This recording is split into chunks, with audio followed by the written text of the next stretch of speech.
సంగారెడ్డి జిల్లా నారాయణఖేడ్ మండలంలో 23 మంది విద్యార్థులు అస్వస్థకు గురయ్యారు.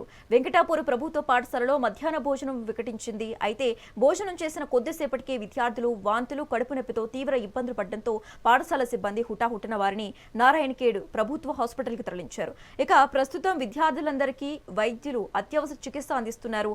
విద్యార్థుల పరిస్థితి ప్రస్తుతం నిలకడగానే ఉందని వైద్యులు వెల్లడించడంతో తల్లిదండ్రులు, అధికారులు ఊపిరి పీల్చుకున్నారు.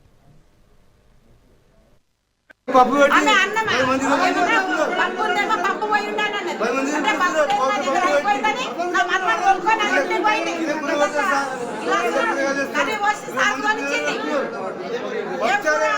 గుర్తుపడతారనే కదా అంటే మేము చెప్పేటగల తీసుకొని వచ్చిండు పైకప్పు ఎవరు